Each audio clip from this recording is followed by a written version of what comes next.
Cuando hay encuestas, ¿usted qué piensa? Cualquier cosa que esté pasando, ¿y usted qué piensa de esto? ¿Está bien? ¿Está mal? ¿Qué están buscando? Están buscando la licencia social. Y si tienen licencia social, les importa un bledo las leyes. Tenemos licencia social y hacemos porque nadie se la puede poner. Ese es un idealismo maldito.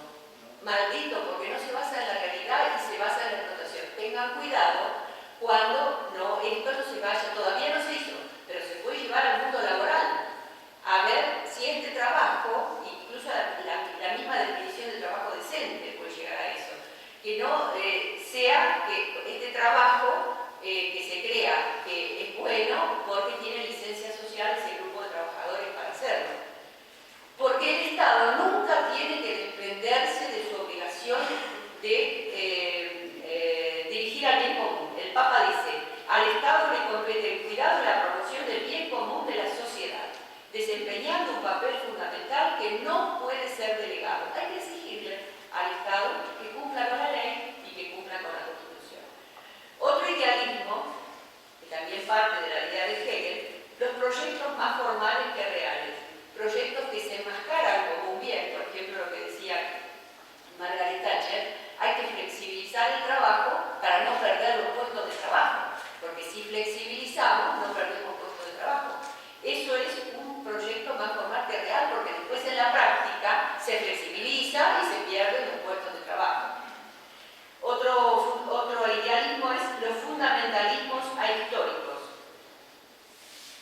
Son corrientes ideológicas que aplican fundamentalistas la aplicación intransigente de una doctrina. No son los del Estado Islámico solamente que le cortan la cabeza a los que no están como de acuerdo con ellos. También hay fundamentalistas ahistóricos en los gobiernos, en los grupos económicos, y que es de los que maneja el poder con una política doctrina que se convierte en una verdad incuestionable y no permite otra alternativa viable. Ustedes deben acordarse de lo que viven en San Nicolás, hay que privatizar Somisa y esto es irreversible. No, nada es irreversible, la realidad está viva. Eso es una interpretación intelectual que quiere paralizar a la realidad. El Papa está en contra de esto porque para lograr sus fines los fundamentalistas no dudan en incluir a los seres humanos que no entran en el sistema. No dudan en incluirlo. Quedaron sin trabajo con 59 años, no tenía dónde ir y bueno, quedó afuera. No dudan en incluirlos. Otro tema es los eticismos sin votar.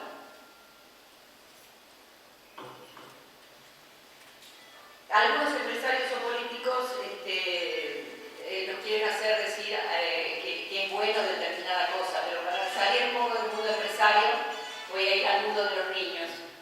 Los eticismos sin votar es, por ejemplo, cuando hay un niño que la familia lo golpea, el padre lo viola y va a parar a un instituto de menores. Y hay una normativa ahora que está de moda que dice que lo primero que tiene que hacer es escuchar al niño. Y hay otra normativa que dice el niño tiene que estar con su familia. Lo mejor es que esté con su familia. Ahora esto para no tener que pagar tanto los institutos de menores.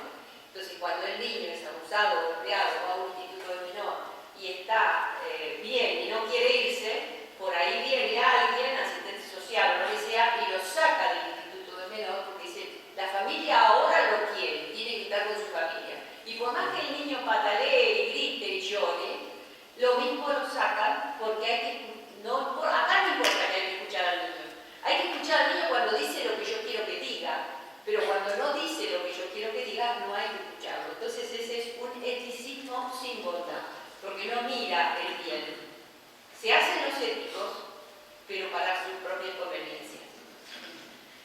Otro que dice el Papa es el intelectualismo sin sabiduría.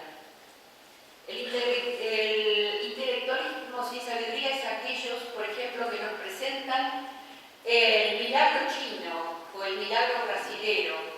Si nos presentan, por ejemplo, un milagro chino, yo he leído y ahí se los dejo en el apunte 3 libros sobre China, que son impactantes. En China deja tener solamente un hijo y si tiene más hijos, ese hijo no se puede anotar en el registro civil, no se puede ir a la escuela, nada, no existe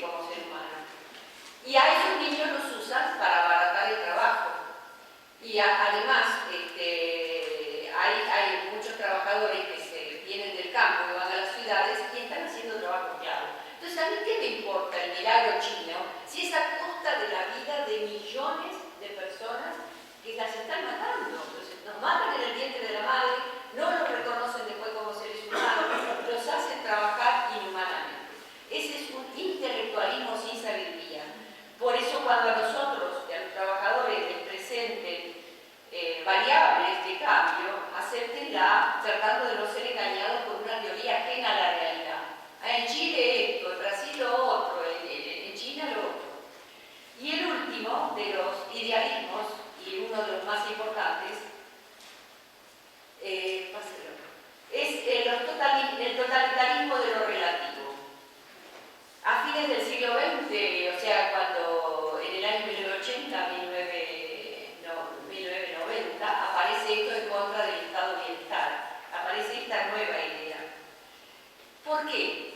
Porque intentaron sacar al estado de bienestar, pero la gente no es tonta, entonces ni los jueces, ni las personas, ni los trabajadores aceptaban el cambio del Estado, el achicamiento del Estado. Entonces, ¿qué hicieron? Tuvieron que sacar leyes que en Europa y en Estados Unidos se llaman de excepción. Y en América Latina y acá se llaman de necesidad y urgencia. Entonces, ¿qué hace la ley de excepción? Hay un libro muy bueno de Agamben que yo se los recomiendo, es de filosofía, pero bueno, al que le guste la filosofía, léanlo. No es un filósofo católico de la doctrina correcta, pero de todas maneras el libro es bueno, porque dice explica realmente cómo estamos viviendo es un italiano, en este estado de excepción. En este estado de excepción, el Estado se achicó en cuanto a bienestar, pero se agrandó en cuanto a intervenir en la vida de las personas y de las sociedades. ¿Qué es la vida de la persona? Nace, crece, se desarrolla, estudia, trabaja, muere. ¿Qué es la vida de las sociedades? Se reúnen, se afilian, aprueban el sindicato y empiezan a desarrollar su actividad. En nada de eso, mientras esté dentro de la ley, tiene que intervenir el Estado. Pero el Estado dejó de dar bienestar, pero se metió en la vida de las personas en todo el mundo y se metió en la vida de las instituciones, en la vida de las personas diciendo, hay mucha población en el mundo, hay que hacer control de la natalidad. Hay mucha población, hay que tener un solo hijo. Les doy el ejemplo más grueso, pero ustedes lo van a pensar en montones de ejemplos de su vida cotidiana que se mete en la vida de las personas común que no tiene por qué meterse en nada. Y en las asociaciones, en el caso de los sindicatos, para ir más rápido, es cuando le quita el salario diferido y solidario, se lo apropia para distribuirlo como ellos quieren. Entonces, este es el caso de un totalitarismo de lo relativo. ¿Qué es lo que se deja sin efecto? La justicia y el derecho. La justicia y el derecho son la base del trono de Dios, dice el Antiguo Testamento. La justicia y el derecho son la base del trono de Dios. Está en varios salmos y en varios lugares del Antiguo Testamento. Y yo me pregunto, si este gobierno, el poder mundial, quiere sacarnos la justicia y el derecho, que es la base del trono de Dios, ¿estamos preparando el trono de quién? Tenemos que pensarlo, porque es el mundo que se viene. Entonces, este era el principio que habíamos hablado, que dice el Papa, la realidad es más importante que la idea. Es duro, pero bueno, es así. Vamos a dejarlo de entero para el final y vamos a hablar del último. El todo es superior a la parte. Después vamos a hablar de lo de. ¿O quieren verlo de entero primero, lo del Rodrigazo? ¿Qué prefieren? Rodrigazo, bueno. Ahí tienen ustedes en la carpeta, explicado el Rodrigazo. La 12. 12.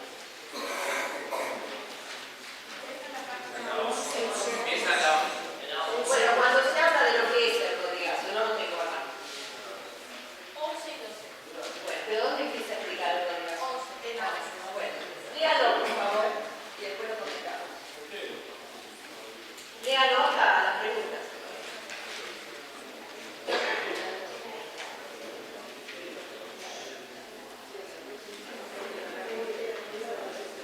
Yo para no cansarme, lo abrazo tanto.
pacto entre los gremialistas y el ministro de Economía, o sea, los grupos económicos, hizo un pacto social. Y mediante ese pacto social se llevó adelante una política de tranquilidad, pero después, cuando murió Perón, el pacto social se rompió.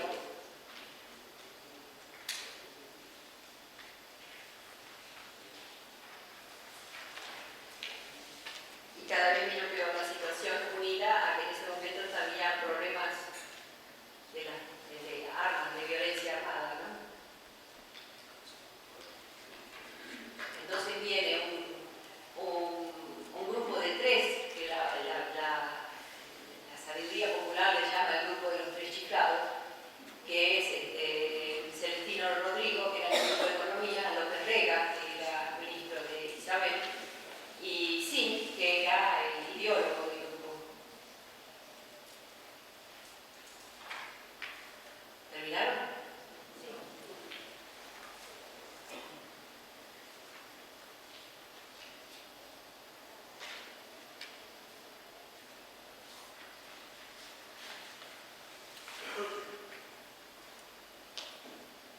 Señor Rivera me dice que Sin fue uno de los consultor serio de la privatización de Sofisa.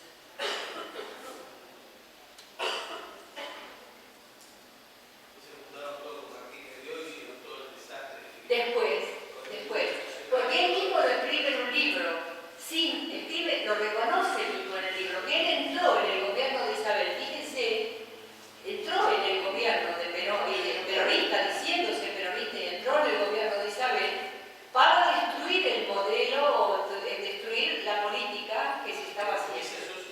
¿Cómo? Destruir una política de justicialismo, de justicia social. La política que se venía implementando. ¿Pero para qué? Evidentemente era el ejemplo del traidor. Dante Alighieri, en la Divina Comedia, escribe que en lo más profundo del infierno está la figura del traidor, que es lo peor. Lamentablemente, él lo habrá hecho con buena intención, yo no lo puedo juzgar, pero lamentablemente, no sé qué él pensaba como persona, a lo mejor él pensaba que eso estaba bien, yo a él como persona no lo juzgo, pero hizo lamentablemente un papel de traidor, porque él mismo reconoce en su libro que estaba para eso, para destruir el sistema ese. ¿Por qué? A ver, lo que leyeron, ¿por qué quería destruirlo? ¿Por qué lo dice en el libro que quería destruirlo? Pierde entonces el traidor de todos los beneficios que se había conseguido. No, pero ¿por qué pensaba él que este sistema que estaba implementado era malo? Pues pensaba que el pueblo como masa no era persona. Entonces que la masa popular no era persona. Entonces tenía que haber un grupo de élite, un grupo de inteligentes, un grupo de capaces que hicieran la patria otra vez florecer, porque decía que cuando las asociaciones sindicales no forman pueblos, sino que y eso no es así, porque las asociaciones sindicales son las primeras en negociar colectivamente, en escuchar al empresario. ¿Quién más que los trabajadores quieren que la empresa vaya adelante? Lo que pasa es que es más fácil avasallar y destruir y no consensuar.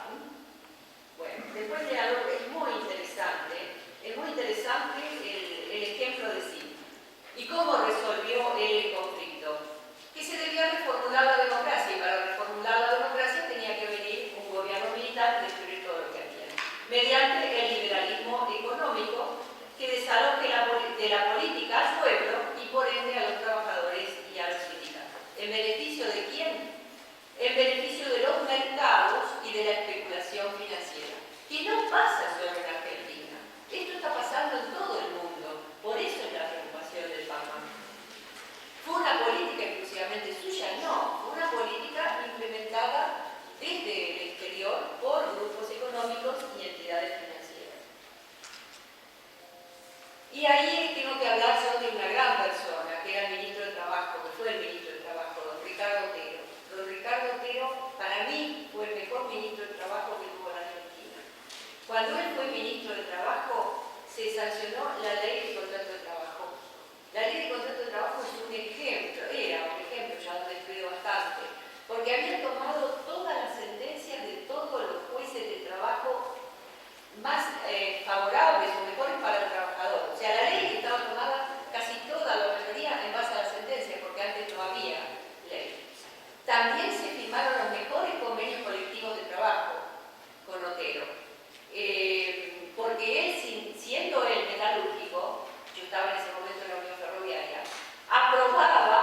favorecía los convenios colectivos sindicales de todos los trabajadores.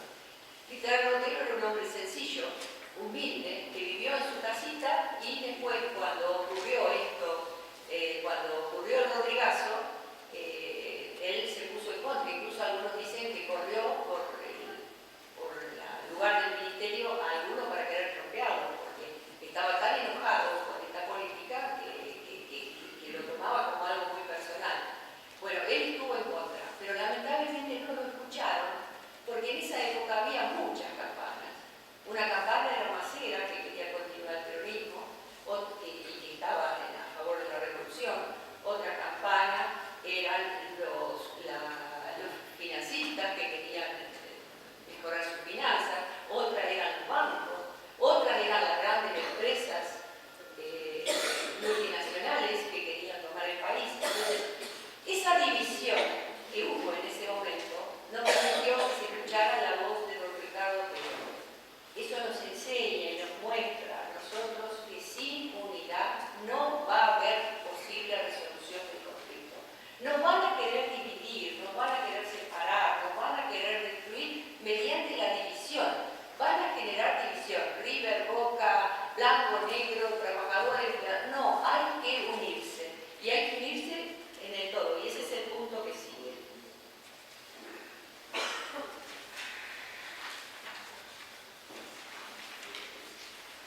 El Papa nos invita, ¿por qué no acudir a Dios para inspirar nuestros planes? Estoy convencido de que a partir de una apertura a la trascendencia podría formarse una nueva mentalidad política y económica que ayudara a superar la dicotomía absoluta que existe entre la economía y el bien común social. Ruego al Señor, dice el Papa, que nos regale más políticos que sindicalistas, a quienes les duela de verdad la sociedad, el pueblo y la vida de los pobres. Es imperioso que los gobernantes y los poderes financieros levanten la mirada y amplíen sus perspectivas, que procuren que haya trabajo digno, educación y cuidado de la salud para todos los ciudadanos. Y el último punto, el todo es superior a la parte. Ustedes vieron que cuando el Papa fue elegido pastor de la Iglesia Universal y pasaba por la plaza de San Pedro y alguien le acercaba un mate, él agarraba el mate con mucho cariño. Lo mismo cuando le llevaban una bandera de San Lorenzo y era el club que su papá lo había llevado de chiquito a ver los partidos de fútbol, agarra con gusto la bandera, recibe con gusto la bandera de San Lorenzo. El Papa no se olvida de la parte. La parte es nuestra familia, nuestro pueblo, nuestra provincia, nuestro país. El todo el mundo. El Papa no se olvida de la parte y nos dice que nosotros no nos olvidemos de la parte, porque dice que la parte es el don que Dios nos dio y nos puso, el lugar donde Dios nos puso. Tenemos que tener, dice el Papa, una mirada en lo local, pero sin perder de vista la mirada en lo global.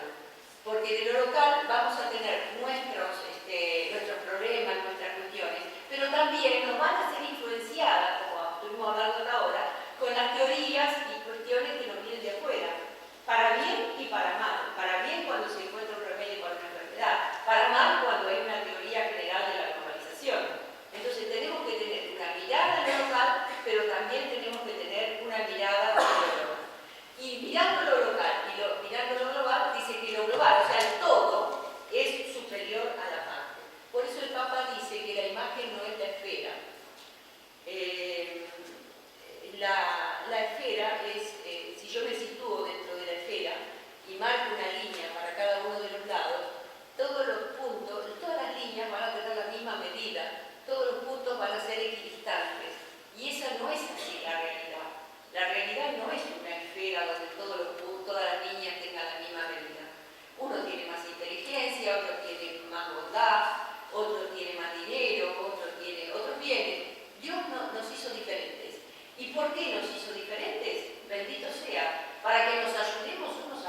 obviamente algunos están más lejos del centro que otros, la punta del poliedro. Esos son los pobres, los abandonados, los necesitados. Justamente nosotros tenemos que poner, dice el Papa, la mirada en esas puntas. Porque, por ejemplo, cuando se juega un partido de fútbol, ¿desde dónde se ve mejor el partido de fútbol? ¿Desde el medio de la cancha donde están los jugadores o desde la tribuna? Se ve mejor desde la tribuna, o sea, cuanto más nos alejamos, más vemos el panorama total. Y el pobre, lamentablemente, el necesitado, es el que sufre todo. No hay nada que no sufra, el frío, la lluvia, la enfermedad, la falta de remedio. Entonces, es la voz del pobre la que nos va a decir a nosotros cuál es la necesidad de este mundo. En cambio, si nosotros estamos en un lugar de privilegio, en una función de ejecutivo o lo que sea, y nos hablan solamente los que están al lado, unos para quedar bien, otros porque nos admiran, no nos van a decir las necesidades. Y lo mismo ocurre en las asociaciones.